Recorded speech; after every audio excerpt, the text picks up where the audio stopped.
증권사, 은행, 보험사에서 만날 수 있는 다양한 금융상품들, 그중에 펀드와 신탁, 여러분들은 이들에 대해서 얼마나 알고 계십니까?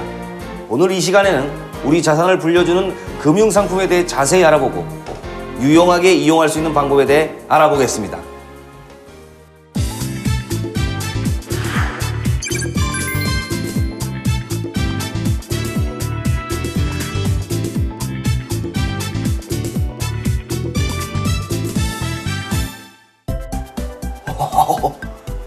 그래, 목표를 크게 잡고 1억에 도전해야겠다, 응? 펀드로 1억 만들기 플랜! 나도 이제 1억 부자가 되는 거야! 가만 있어봐. 이럴 게 아니라 증권사로 바로 가야겠다. 그 펀드 좀 추천 좀 해주세요. 아, 네. 펀드 종류가 굉장히 다양해서 여기 팜플렛 보시면서 참고하시면 좋을 것 같아요. 이건 어떤 펀드예요? 이거는 주식형 펀드고요. 네. 그럼 이거는요? 연금 펀드라서 나중에 소득공제 혜택 받으실 수가 있거든요. 상품도 다양하고 이거. 도대체 펀드가 뭔지를 알아야 뭘 하지. 정말 뭐가 이렇게 어려워. 참. 어디 보자. 펀드 F-U-N-D. 진짜 뭐 이렇게 말이 어려워 이거? 뭐 불특정 다수의 뭐가 이렇게 어려워? 뭐야? 구체적으로 뭐야? 도대체 펀드가 뭐야 이거? 펀드 너 정체가 뭐야? 에이 어려워. 이 말도 어려워 이거. 에이. 선생님 안녕하십니까? 네, 안녕하십니까? 네, 선생님. 단도직입적으로 묻겠습니다. 네. 도대체 펀드란 무엇입니까? 네, 뭐 단도직입적으로 물으셨으니까 네. 간단하게 말씀을 드리도록 네. 하겠습니다. 펀드라고 하는 것은요, 많은 사람들로부터 돈을 모아서 큰 돈을 만든 그 기금을 얘기를 하는데요.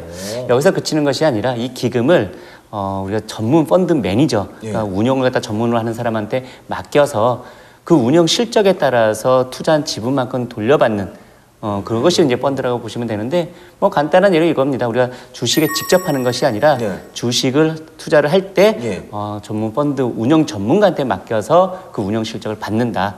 이렇게 이해하시면 될 것 같습니다. 그렇군요. 그렇다면 이게 정말 안전하고 수익률도 좋은데 이거 그냥 제가 직접 그냥 투자하면 되는 거 아닙니까? 이거 굳이 뭐 전문가에게 맡겨서 투자할 그런 뭐 필요성이 있는 겁니까? 여러 가지 이유가 있습니다. 예. 뭐 일단은 전문성이라는 부분에서 좀 말씀을 드려야 될 것 같은데, 사실 주식이든 채권이든 영진 씨도 다 모든 종목을 다 아실 수 있나요? 채권에 대해서 아시나요? 또 특히 해외 같은 경우 해외 주식 같은 거 알기 쉽지 않거든요. 자, 그런가 이런 것들을 전문으로 공부했던 분, 전문으로 연구했던 분, 이런 분들한테 맡기는 게 훨씬 더 좋다라는 것이 일단 첫 번째 이유라고 보시면 될 것 같고요. 일단 또 규모에 있어서도 좀 고려를 좀 해보실 필요가 있습니다. 우리가 개인이 직접 하려면 주식 같은 경우, 또 채권 같은 경우, 또 해외 주식 같은 경우, 또 부동산 같은 경우, 이게 투자하려면 사실 엄청난 돈이 필요하거든요. 그렇죠. 그런데 이 펀드라고 하는 것은 투자자들의 소액을 모아서 큰 돈을 만드는 거기 때문에 거기에 투자하시는 분들 같은 경우에는 돈의 규모가 그렇게 크지 않아도, 즉 소액으로도 주식도 살 수 있고 채권도 살 수 있고 해외 투자까지 할 수 있다는 장점이 있습니다. 또 하나는 이제 분산 투자인데요. 분산 투자. 사실 뭐 규모와도 이제 관계가 있습니다. 우리가 100만 원 가지고 있고 1000만 원 가지고 있으면은 사실 여러 가지 종목을 갖다가 다양하게 투자하기가 쉽지는 않거든요. 근데 돈이 크다라고 하면은 여러 주식, 또 여러 채권, 또 여러 해외 주식, 이게 다 투자할 수 있기 때문에 우리가 분산 투자를 통해서 위험을 낮출 수가 있죠. 왜 분산 투자가 위험을 낮춰주냐면은 하나의 주식만 산다고 한다면 하나의 주가 변동에 따라서 모든 투자자의 수익이 결정돼 버리는데, 만약에 여러 주식에 투자할 수 있다면은 이 주식에서 손실이 발생한다 하더라도 다른 주식을 통해서 또 손실을 만회할 수도 있거든요. 그래서 분산 투자를 하면은 위험이 낮춰지는 부분이 있고요. 또 하나 이제 놓칠 수 없는 게 바로 시간입니다. 시간. 그렇죠.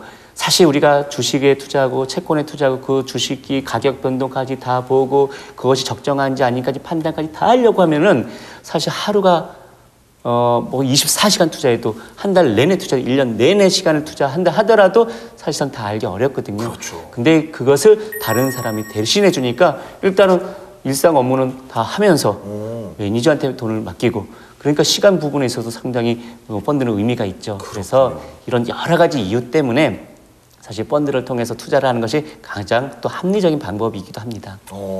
그렇군요. 그렇다면 선생님, 이 펀드가 주로 투자하는 대상이 있을 거 아닙니까? 네, 예. 그런 건 어떤 것들이 있을까요? 사실 뭐 펀드가 투자할 수 있는 대상은 굉장히 다양합니다. 사실 뭐 우리가 원칙적으로만 따지면은 네. 가격이 매겨질 수 있는, 가격이 산정될 수 있는 것은 모두 다 투자할 수 있는 게 바로 펀드입니다. 왜냐하면 사실 펀드는요, 개념 자체는 뭐냐면은 간접 투자한다라는 거거든요. 그래서 그 자산, 간접 투자하고는 자산이 가격에 있다면, 예. 그래서 우리가 주식도 될 수 있고요, 채권도 되고요, 부동산도 가격이 있잖아요, 또 선박도 가격이 있잖아요. 그렇죠. 그리고 비행기도 가격이 있고요, 드라마 같은 경우에도요, 가격을 산정할 수 있거든요. 영화 같은 것도 가격을 산정할 수 있거든요. 그렇죠? 영화를 냈는데 굉장히 대박을 터뜨렸다. 그럼 가격 나오고 이걸 가지고서 투자했던 사람한테 지분만큼 돌려받고 자 이렇게 펀드가 투자할 수 있는 대상은 굉장히 다양한데 예. 그럼에도 불구하고 주로 투자 대상으로 하는 것은 주식과 채권입니다. 그럼. 왜냐면요. 일단 주식과 채권은 언제든지 시장에서 사고 팔기가 편하죠. 네. 그러니까 언제든지 시장에 내놓으면은 누군가 살 사람이 있고 그러면서 가격이 형성이 되고 즉 우리가 이것을 황금성 유동성이라고 하는데 황금성과 유동성이 충분히 있기 때문에 많은 투자자들이 참여를 하더라도 큰 무리가 없죠. 근데 부동산 같은 경우만 하더라도 사실 부동산 가격이라는 게 매매가 많이 자주 있는 건 아니니까 네. 한번 투자하면 돈이 묶이는 부분이 있잖아요. 그래서 이런 걸 여러 가지를 감안하더라도 여러 가지 자산에 다 펀드 투자할 수 있지만 그 중에서도 가장 많이 투자하는 것은 역시 주식과 채권이다. 그것은 가격이 항상 실시간으로 반영이 되고 모든 많은 투자자들이 시장에 참여할 수 있기 때문에 투자 대상이 주식과 채권입니다. 주식과 채권. 그렇다면 선생님, 이 펀드가 주식형, 채권형 이렇게 뭐 나눠진다고 이렇게 말씀하셨는데 이거는 뭐 어떻게 구분할 수 있는 겁니까? 이미 그 단어의 의미에 다 모든 의미가 내포되어 있습니다. 예. 펀드가 주식에 투자하면 주식형이고요. 네. 채권에 투자하면 채권형입니다. 그러니까 펀드를 너무 어렵게 생각하실 필요는 없고요. 네. 다만 이제 그럼 주식형에 투자하는 것과 채권형에 투자하는 것이 왜 다른가를 아셔야 되는데 네. 그러면 사실 주식과 채권이 뭐가 다른지를 아셔야 되겠죠. 그렇죠. 근데 뭐 간단하게 얘기하면 이겁니다. 주식은요, 우리가 시장에서 주식을 산다라고 하는 것은 그 회사의 주인이 된다라는 거거든요. 그리고 채권을 갖다가 산다는 얘기는 뭐냐면은 그 회사가 실은 돈이 필요하니까 우리가 예. 돈을 꿔줬다라고 생각하시면 되고요. 그래서 주식에 투자하는 것은 그 회사의 어떻게 보면 가치, 네. 미래 가치가 좋다, 아니면 돈을 잘 번다. 그러면 주인인 나도 부자가 되는 거잖아요. 그렇죠. 내가 회사의 주인이니까. 예. 그래서 회사의 가치에 굉장히 변동이 되는 거고요. 채권은 내가 돈을 꽂았으니까 그 돈을 꽂은 거에서 이자를 꼬박꼬박 받을 수만 있으면 되거든요. 예. 그러니까 상대적으로 채권은 안정적이죠. 대신 그 기업이 아무리 이익이 발생한다 하더라도 채권에서 이미 정해진 이자만 받는 걸 정해져 있으니까 주가가 막 상승할 때 채권에서는 수익 거두는 부분은 주식과 비교해서 또 작다 이렇게 보시면 될 것 같고요. 일단은 주식과 채권은 그런 차이가 있어서 그런 것들에 따라서 투자 수익에도 영향을 미칩니다. 네, 선생님 잘 들었습니다. 그러니까 이제 이 주식형은 그 회사의 주인이 되는 거고 이 채권형은 돈을 빌려줘서 이자를 받는 거군요. 이렇게 들으니까 굉장히 또 쉽게 이해가 되는 것 같습니다.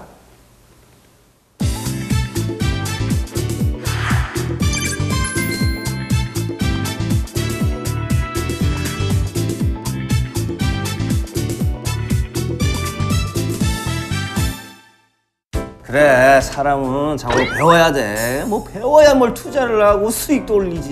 응? 그래. 어이, 영진. 뭐하고 있었어? 왔어? 펀드 하고 있었네. 너 뭐 좀 알고 투자하는 거야? 그럼 나 다 알지. 야, 이게 뭐야? 야, 이 좋은 시대에 검색하면 뭐 하냐고. 전문가들 상담도 좀 받고. 그러고 해야지. 너는 무슨 배짱으로 이렇게 하니?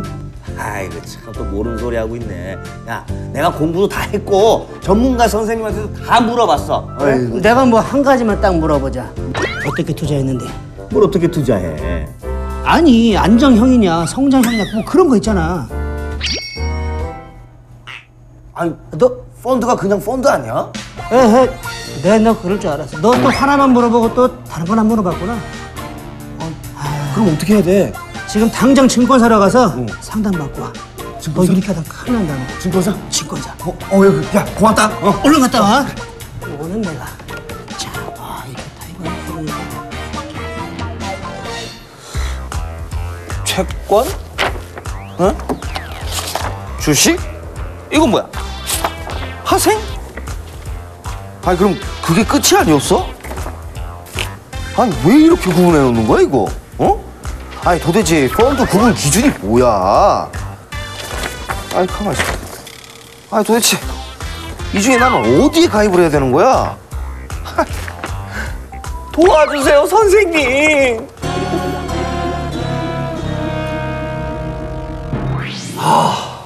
선생님, 저 또 그냥 좌절했습니다, 지금. 예? 이 주식형, 그리고 채권형, 어느 정도 이게 구분은 가는데, 이 주식형 펀드도 굉장히 다양한 종류가 있지 않습니까? 그렇습니다. 예. 근데 너무 어려워하실 필요는 없을 것 같고요. 한번 예를 한번 통해서 설명을 드리도록 예, 하겠습니다.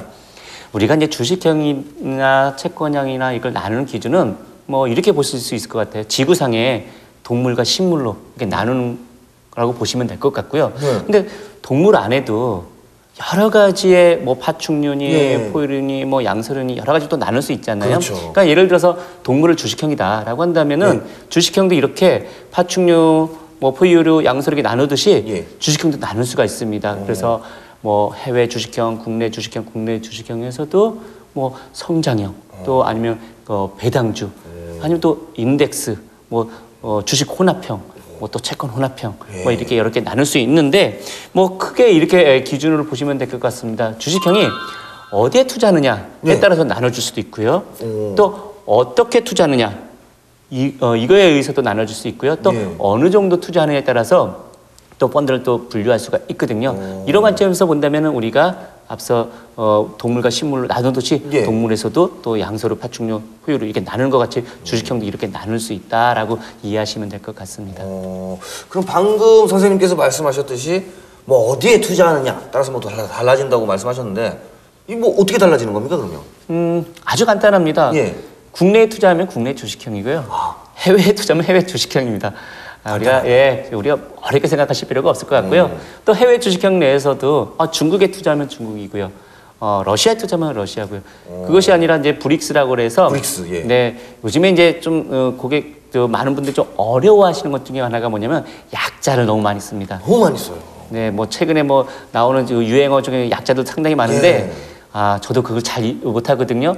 이해 못하듯이 최근에 그 펀드와 관련돼서도 투자 지역을 약자로 쓴 경우 굉장히 많습니다. 근데 이제 가장 그래도 이제 일반인들에게 알 수 있는 게 이제 브릭스 같은 경우. 브릭스. 그래서 브라질, 러시아, 인도, 중국 뭐 다 이게 앞머리에 첫 글자씩 따서 만든 거거든요.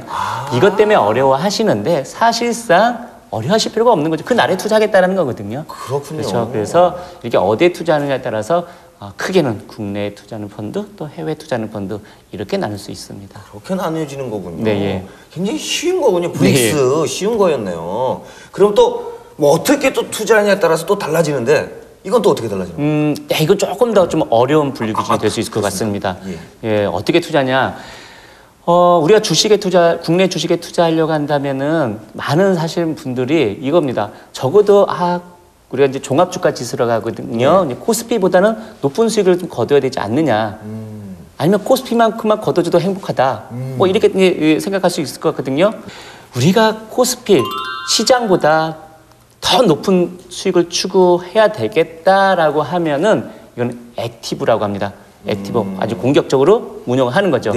사실 이제 이게 공격적으로 운영한다고 해서 성공하면은 더 높은 수익을 거두겠지만 실패하면 그만큼 더 손실이 크겠죠. 그렇죠, 그래서 위험이 좀 더 크다라고 보시면 될 것 같고요.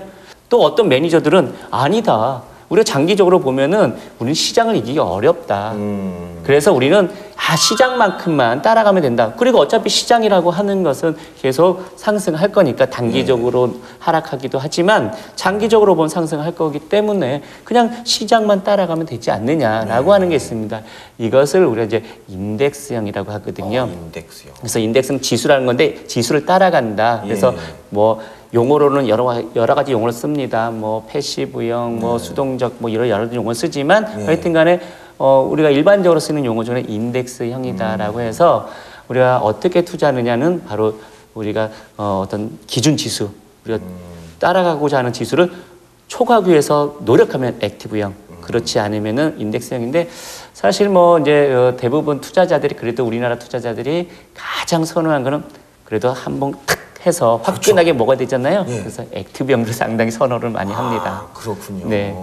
그럼 선생님, 어느 정도 투자하느냐에 따라서 또 달라지지 않습니까? 그렇죠. 이제 주식을 우리가 전체 자산을 다 주식에만 투자한다 하면 이제 우리가 일반적으로 이제 주식형이라고 하는데요. 우리가 이제 법률적으로 보면 60% 이상만 주식에 투자해도 주식형이라고 하는데 사실 현실적으로 보면은 대부분 한 90% 이상을 지금 투자하는 게 이제 주식형으로 거의 분류가 되고요. 그게 아니라 주식의 편입비를 좀 줄이는 거죠. 그러니까 편입비라고 하면 이제 투자 비중을 좀 줄이는 거거든요. 그러니까 90%까지 투자하는 게 아니라 한 60%까지 투자한다, 아니 50%까지 투자한다. 뭐 이렇게 하면 이제 주식 혼합형이 되고 그것보다 주식의 비중을 더 줄인다. 그러면 이제 채권 혼합형이라고 하는데 왜 이게 편입 비율이 중요하냐면요. 사실 그 펀드 투자 수익에 있어서 주식을 얼마만큼 투자했느냐에 따라서 그 펀드의 성과가 거의 결정이 되거든요. 그러니까 당연히 주식 편입 비율이 높으면 높을수록 위험이 높아지겠죠. 이 위험이라고 하는 것은 이제 수익률의 변동이 굉장히 커진다라는 거고 주식의 편입률이 작으면 10%만 투자하고 나머지 채권에 투자하면은 어떻게 되겠습니까? 그만큼 변동이 작아지겠죠. 그래서 나는 위험이 높은 게 싫다. 하지만 주식에는 좀 투자하고 싶다라고 하는 분들은 채권 혼합형이라든가 주식 혼합형에 투자를 하시는 거고 어차피 인생은 가는 거라고 생각하면은 어떻게 하는 겁니까? 그냥 주식형에 투자를 하는 거죠. 이렇게 고객에게 투자하고 싶은 분의 성향에 따라서 다양한 상품들을 고를 수가 있습니다. 그렇군요. 이 투자하는 것도 어디에 투자하느냐, 또 어떻게 투자하느냐에 따라서 또 종류가 굉장히 많아지고 굉장히 또 다양한 투자 방법들이 있는 거군요. 알겠습니다, 선생님. 대단히 감사합니다.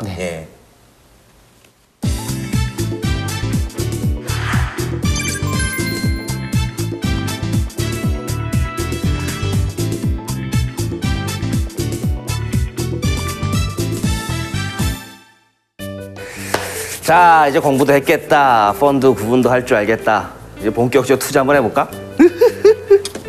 보자. 이거 한번 볼까? 야, 쉽다, 쉬워. 그래. 가만히 있어봐. 근데 이건 나중에 돈 찾을 수 있는 건가? 모르겠다. 그냥 넣고 보자. 야, 뭐가 이렇게 상품 종류가 많아? 그냥 딱 하나 정해서 투자해야겠다. 이거 뭐 이렇게 수수료가 비싸? 이게 제일 싸네. 이걸로 해야겠다. 잠깐만 있어봐요. 적립식, 거치식, 임의식. 이건 또 뭐야? 거치식? 예, 선생님. 예. 지금 펀드 가입 막 하려고 했어요. 예. 펀드 투자에도 주의할 점이 있다고요? 선생님, 깜짝 놀랐어요. 제가 지금 이제 막 펀드에 투자하려고 하려던 참에 뭐 전화하셔가지고 무슨 주의사항이 있다. 이렇게 말씀하셨는데 그렇다면 이게 펀드 투자할 때 주의사항 이게 뭡니까? 사실 뭐 펀드 투자하려고 하면 깜짝 놀라실 일들이 상당히 많이 있습니다. 그래요? 네, 일단은 먼저 놀라셨다는 게 다행이고요. 이제 여러 가지가 있는데 제일 먼저 말씀드리고 싶은 거는 수익률에 너무 과거 수익률에 현혹되지 말았으면 하는 것을 부탁드리고 싶습니다. 사실 지금도 그렇지만 많은 투자자분들이 실은 펀드에 처음에 투자하려면 제일 먼저 보는 게 바로 수익률이잖아요. 과거의 수익률 좋았던 거. 근데 문제는 뭐냐면은요, 우리가 투자라고 하는 것은 과거를 가지고 투자를 하는 게 아니라 미래에 투자하는 거잖아요. 그러면은 사실 과거의 이 수익률이 좋았으면 왜 좋았는지를 알아야지 그 조건이 앞으로도 지속된다면은 이것을 투자할 만한데 그렇죠. 만약 시장 상황이 바뀌면은 이 펀드 성과는 나빠질 수 있잖아요. 그렇죠. 그래서 과거 수익률에 하나에 현혹되지 말고 수익률이 좋았든 나빴든 왜 좋았는지 나빴는지를 알아야 되고요. 그리고 그것을 당연히 앞으로 시장이라는 것이 어떻게 변할 것 같은데 이 시장 변화에 따라서 이 펀드가 괜찮을 것인지 괜찮지 않을 것인지를 다 판단하실 수 있어야 되겠죠. 그렇군요. 일단은 또 하나는 그 투자 목적에 좀 부합하는 펀드를 좀 고르셔야 될 것 같습니다. 예를 들어서 이런 거죠. 자산의 어떤 투자 기간도 고민을 하셔야 되는데 만약에 1년 후에 반드시 써야 될 돈이다 라고 한다면은 그리고 그 돈이 굉장히 중요한 데 써야 된다고 하면은 손실이 발생하면 안 되잖아요. 안 되죠. 그런데 거기다가 욕심 때문에 주식에 보니까 최근에 주가가 올라가니까 주식형을 투자하면 좋을 거라고 해가지고 주식에 딱 투자를 하면은 그런 큰 위험이 발생을 하죠. 그렇군요. 그래서 우리가 적어도 주식에 투자를 하려면 3년 이상, 5년 이상의 여윳돈을 가지고 해야 되는데 1년에 반드시 써야 될 돈을 가지고 주식에 투자하면 안 되듯이 이게 펀드에도 여러 가지 자산에 투자할 수 있는 것이 펀드이기 때문에 투자 목적에 또 투자 기간에 또 자산의 어떤 중요도에 맞게끔 또 펀드를 고르실 필요가 있고요. 그렇군요. 또 하나 이제 그 최근에 많이 또 이제 화두가 되고 있는 것 중에 하나가 사실 이제 펀드에 투자해서 투자를 하게 되면은 그걸 운영하는 회사도 있고요. 또 판매하는 회사도 있는데 다 공짜로 일해주는 게 아니거든요. 그렇죠. 다 수수료를 받습니다. 그런데 이 수수료를 갖다가 너는 몇 퍼센트 이렇게 정해놓은 게 아니라 운용사 또 판매사가 자율적으로 정하게 돼 있거든요. 이 얘기는 뭐냐면은 펀드마다 떼가는 비용 수수료가 다 다르다는 얘기죠. 그런데 그 수수료를 많이 떼면은 투자자 입장에서 어떻습니까? 조금 그렇죠. 수익이 손해를 보는 거잖아요. 그렇죠. 아깝잖아요. 그런데 그래서 수수료를 갖다가 반드시 말하기 위해서 좀 적은 수수료의 펀드를 골라라고 하는데 다만 여기서 명심할 게 하나 있습니다. 사실 수수료가 운용사, 판매사별 펀드마다 이렇게 큰 차이가 발생하지 않거든요. 그렇군요. 보니까 뭐 한 0.23%, 많아야 한 1%도 상당히 큰 차이긴 하긴 하는데 그런 정도 차이인데 문제는 이겁니다. 우리가 장기 5년, 10년 투자하면은 이 수수료라는 게 굉장히 중요합니다. 왜냐하면은 쉽게 말해서 10년 동안 똑같은 수익률을 거뒀다 하더라도 수수료가 1% 싸다고 하면 10%를 갖다 먼저 누구는 손해를 보고 누구는 이익을 보고 가는 거잖아요. 그래서 장기적으로 보면 수수료가 굉장히 중요하지만 이게 전부는 아니라는 거죠. 그렇죠. 특히 한 2, 3년 투자한다고 할 경우에는 사실 수수료보다 하루에 만약 주식에 투자했다면 주가 변동이 훨씬 크거든요. 그렇죠. 결과적으로 운영 성과가 뒷받침이 돼야 된다. 그래서 수수료 싸다고 무조건 좋은 펀드다라고 하기보다는 일단 그 전에 또 운영 성과 부분을 갖다 좀 체크를 해보셔야 될 것 같고요. 마지막으로는 좀 펀드 어떤 상품에 투자하든 간에 펀드에 투자할 때 이걸 좀 염두에 두실 필요가 있을 것 같습니다. 많은 분들이 머리로는 이해를 해요. 근데 마음으로 이해하지 못하는 부분들이 있거든요. 이게 어떤 말이냐면은 우리가 주식형의 투자를 하면은요. 주가가 떨어지면 손실이 발생한다는 건 사실 머리로는 다 이해를 하거든요. 그잖아요. 주식형에 투자했는데 주가가 떨어졌는데도 계속 이익이 발생한다. 이건 분명히 꼼수가 있는 거거든요. 그렇죠. 오히려 정상적이지 않다라는 얘기죠. 주가가 떨어졌을 때 펀드 수익률이 떨어지는 건 너무 당연한 겁니다. 그래서 머릿속으로 다 이해는 하거든요. 근데 뭐가 받아들이지 않냐면은 마음이 받아들이지 않는 거예요. 그래서 내내 잠도 못 자는 거고요. 잠은 설치고 몇 날 며칠 신문만 보고 컴퓨터만 보고 그렇죠. 내 거 어떻게 됐나? 자, 이러면 안 된다는 거죠. 그래서 내가 이걸 투자하려고 하는데 손실이 발생한다 하더라도 이 내 머릿속에서 이해한 것을 가슴속에서도 이해할 수 있는지를 갖다가 한번 스스로 진단해서 보실 필요가 있을 것 같습니다. 자, 이런 것들이 모든 준비가 되어 있다면은 이제 펀드에 투자하셔도 큰 무리가 없을 것 같습니다. 그렇군요.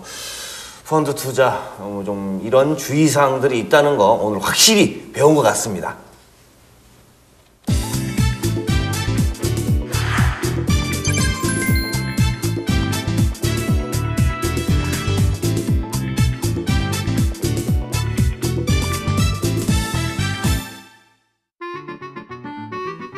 그래.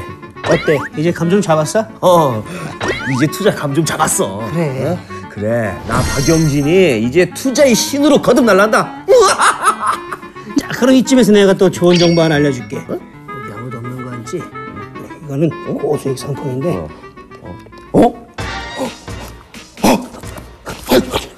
아, 진짜야? 그럼. 아니, 아까 그거 이거 맞아? 맞아. 아, 진짜? 야, 아이 그런 걸 알고 있었으면 진작 나한테 얘기를 해줬어야지. 어? 꼭 그런 거는 너 혼자만 알더라. 어? 야야야, 너 혼자만 하지 말고 나도 좀 알려주란 말이야. 그래, 나도 이제 시작해야 되겠다. 신탁 상품 투자. 아, 이거 뭔지도 모르고 이거 나도 한번 해보겠다고 큰 소리 치긴 했는데, 아니 도대체 신탁이 뭐야? 응? 신탁? 보자. 신탁. 믿고 맡긴다? 뭐 그럼 펀드 같은 건가? 신탁도 펀드처럼 투자할 수 있는 건가? 보자, 신탁 상품을 볼까? 상품. 뭐야? 뭐 이 상품이 이렇게 많아 이거? 어? 이렇게나 많았어? 응? 이거 뭐야? 수익이나 손실은 투자자에게 귀속된다? 손실도? 뭐가 이렇게 말이 무서워 이거? 아, 이게 뭐야 이거? 아, 진짜.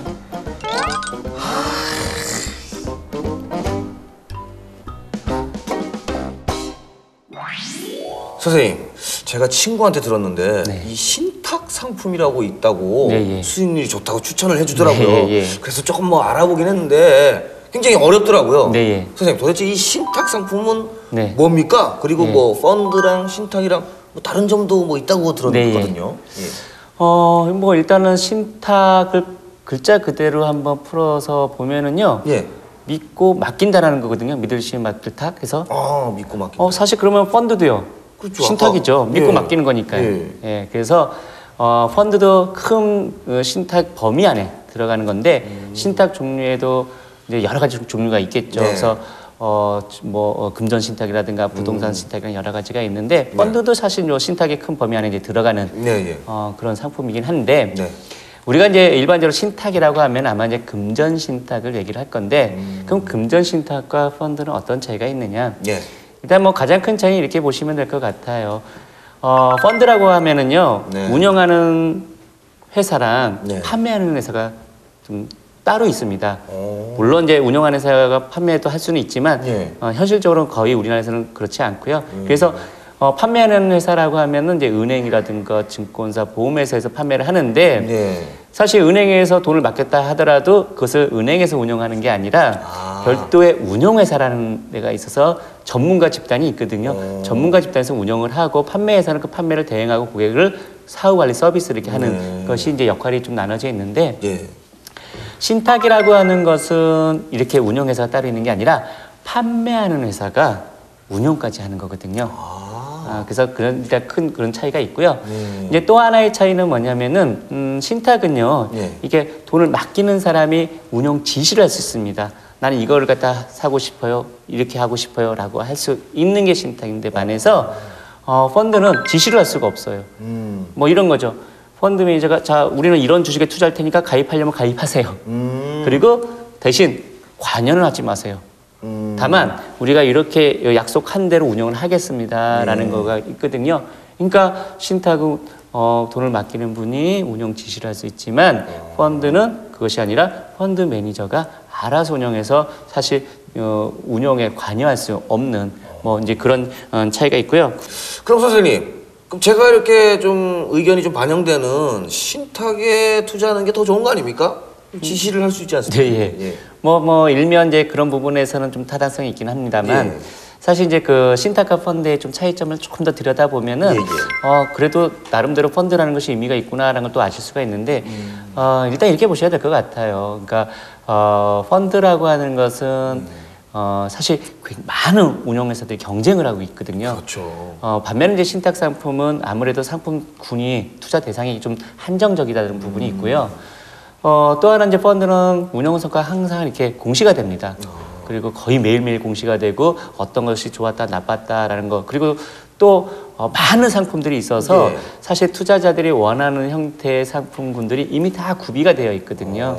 그리고서 그것을 전문가 집단이 운영하는 뭐 이런 어떤 장점이 있고요. 물론 신탁도 전문가가 하긴 하지만 예. 큰 판매사의 일부 부서에서 하는 부분들이 좀 있고요. 또 펀드만큼 다양성 부분에서는 조금 다양하지 못하고요. 예. 뭐 이러한 것들 때문에 여전히 이제 펀드가 좀 더 투자자들한테 어필할 수 있는 그런 상품이라고 보실 수도 있을 것 같습니다. 그렇군요. 네. 이 은행이나 증권사에 가면은 뭐 ELS다, 뭐 ELF, ELD, 아니 뭐 좀 어려운 약자들로 된 이런 상품들이 많더라고요. 네. 이런 건 도대체 뭡니까? 참 이게 좀 문제긴 한데요. 금융상품이 참 약자를 좋아합니다. 약자를 좋아하는군요. 예. 사실 이제 최근에 이제 목돈을 많이 좀 가지고 계신 분들은 이런 시장가 뭐 변동성도 있고 주가가 떨어지면 어떻게 하고 그래도 주식에든 투자하고 싶고 손실은 보기 싫고 그렇죠. 이러한 어떤 욕구들이 있거든요. 그거 목돈인데 목돈이 이거 어떻게 모은 돈인데 이걸 어떻게 써? 자, 이런 고민들을 하신 분들이라면 분명히 한두 번쯤은 들어봤을 것이 바로 ELS니, ELF니, ELD라는 상품일 것 같은데, 일단 ELS, ELF, ELD는 뭐 구조 자체는 거의 대동소이합니다. 그래서 우리가 주식이라든가 개별 주가를 기초 자산으로 해서 수익이 발생되는 뭐 이러한 것이 이제 ELS, ELF, ELD인데 다만 ELS는 증권회사에서 취급을 하는 거고요. ELF는 이제 운용회사에서 취급을 하는 거고 ELD는 은행에서 취급을 하는 것 정도로 이렇게 이해하시면 될 것 같은데 이런 거죠. 기초 자산의 어떤 가격 변동에 따라서 수익이 발생을 하는 건데 하나 예를 한번 들어드려 볼까요? 오히려 예를 들어드리는 게 조금 더 편할 것 같습니다. 이런 거죠. 주가가 현재 시점에서 주가가 만약에 올라간다. 그러니까 올라간다는 얘기면 내가 가입하는 시점에서 이거다 기준 시점인데 이 기준 시점과 비교했을 때 주가가 올라간다. 그래서 만약 10%가 올라갔다. 그러면은 그 10% 올라가는 것 중에서 이득을 보는 건데 다 보는 게 아니라 한 70%만 보는 거죠. 그러면은 7%만 이득을 보는. 자, 왜 다 이득을 100% 못 보냐? 이것 때문에 그러죠. 대신 이 상품은 주가가 만약에 하락한다. 떨어졌다. 그렇죠. 떨어진다. 그러면 원금을 주는 거죠. 그래서 특정 시점에서 만기 때에 주가가 만약에 떨어졌으면은 원금을 주는데 올라갈 때 수익을 주는데 다 주는 게 아니라 그렇죠. 조금 빼서 준다. 뭐 이런 상품의 구조죠. 그래서 올라갈 때 덜 먹고 내려갈 때는 손해를 안 보고. 자, 하나 이제 이게 상품이 있는데 사실 ELS, ELF는 이거보다 더 많은 다양한 수익 구조를 낼 수 있거든요. 예를 들어서 이런 거죠. 내가 원금 손실을 조금 보겠다. 하지만 주가가 올라갈 때 더 많이 받겠다 해서 90%를 먹겠다. 그러면 10%면은 9%는 난 달라. 대신 원금이 깨지더라도 괜찮다.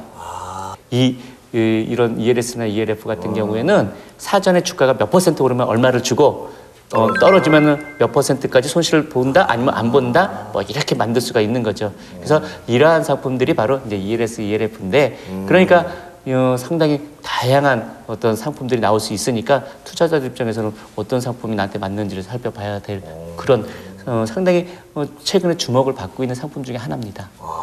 이게 다양한 그런 상품들이 있는 거군요. 네. 그렇다면 이런 상품들에 이제 투자를 할 때는 주의사항 같은 건 없나요? 아니면 뭐 조기상환 같은 게 이제 가능한지 이런 것도 좀 궁금하거든요. 네.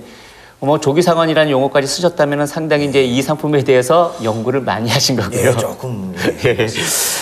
일단 가장 중요한 게 앞서 말씀드렸듯 수익 구조가 굉장히 다양하다고 말씀드렸잖아요. 그러니까 수익 구조가 수익이 어떻게 발생하는지를 정확하게 아셔야 되거든요.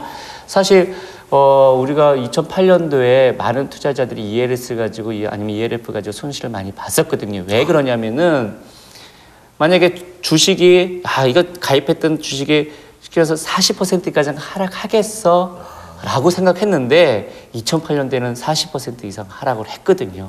어떤 종목 막 50% 이상 60%에서 하락을 했거든요. 그런 경우에는 수익이요 완전히 마이너스 40% 어떤 ELS 같은 건 마이너스 90%까지 발생한 것도 있었거든요. 그래서 이 수익 구조가 어떤 조건 내에서 어떻게 발생하는지를 아셔야 되고 그리고 과거에도 그런 경험이 있었는지를 아셔야지 사실 이 상품에 투자할 때 실패할 염려가 없고요. 사실 이런 것까지 고민을 갖다가 다 하셨다면 상당히 투자하시기가 좀 좋은 상품이긴 합니다. 또 하나 이런 상품의 좀 약점이 뭐냐면은요. 중간에 찾기가 어렵습니다. 그러니까 어떤 조건이 돼야지 수익을 딱 주는데 조건이 되기 전에 돈이 필요하다. 그렇죠. 그래서 돈을 주십시오 하면은 일반적인 주식이라든가 채권형 같은 경우는 돈을 주십시오 하면 내주거든요. 그때까지 가치로 해서요. 근데 이런 상품은 중도에 이렇게 환매가 하기가 쉽지 않습니다. 환매를 할 수 있다. 우리가 다시 돈을 찾을 수 있다 하더라도 손실을 많이 봐야 되거든요. 그러니까 우리가 환매 수수료라고 하는데 가입 투자 금액의 몇 %를 딱 떼서 돈을 찾을 수 있기 때문에 환매 수수료가 만만치 않게 발생을 하기 때문에 이 상품에 가입을 했다면 일단 그 기간 동안에는 찾을 수 없다라고 생각을 하셔야 되기 때문에 내가 지금 투자하는 금액이 그 기간 동안을 충분히 견뎌낼 수 있는지 또 이제 조기 상환이라고 말씀하셨지만 이런 거죠. 예를 들어서 3년짜리 상품인데 1년 동안에 처음에 약속했던 조건이 달성을 하면은 1년 만에 바로 상환을 해주거든요. 그리고 2년이 되면은 2년 만에 이 조건이 달성 안 되면 다시 한 해를 더 가서 2년 동안 가는데 2년 동안에 또 먼저 약속했던 조건이 또 상환을 해주는데 사실 이제 조금 더 깊이 들어가면은 어쩔 때는 조기 상환을 받는 게 안 좋을 수도 있어요. 왜냐하면은 그래서 주가가 계속 올라가서 주가가 계속 오른 걸 갖다 먹고 싶은데 그 이득을 보고 싶은데 상환을 딱 해버리면은 수익이 멈춰버리잖아요. 그렇죠. 자 이런 것들까지 같이 고민을 하셔야 될 것 같습니다. 그래서 다 차치하고서라도 이런 상품에 가입하실 때 가장 중요한 거는 수익 구조가 어떻게 되는지 쉽게 해서 어떤 조건일 때 수익을 보고 어떤 조건일 때 손실을 보는지를 아셔야 되고 그리고 적어도 이 상품에 가입할 때는 그 투자 기간 동안은 환매하지 않는다, 돈을 찾지 않는다라고 생각을 하셔야 됩니다. 네. 그렇군요. 어디서 수익이 나고 어디서 손실이 나는지 잘 알아두셔서 투자를 한다면 좋은 투자가 될 거라는 그런 말씀이었던 것 같습니다. 네, 감사합니다. 네, 오늘 선생님과 함께 우리 자산을 불려줄 수 있는 신탁과 펀드에 대해서 알아봤습니다. 투자의 신세계를 알려주신 선생님, 대단히 감사합니다. 네, 맞습니다. 아무리 좋은 상품이라고 해도 본인의 투자 성향에 맞지 않는다면 짧지 않은 투자 기간 내내 근심과 걱정이 쌓이게 됩니다. 소중한 자산을 맡기는 것이니만큼 거래 금융기관을 직접 찾아 설명을 듣고 궁금한 내용을 적극 확인한 후에 상품을 선택하는 지혜가 필요하겠죠. 소중한 자산, 안전하고 확실하게 투자하시길 바랍니다.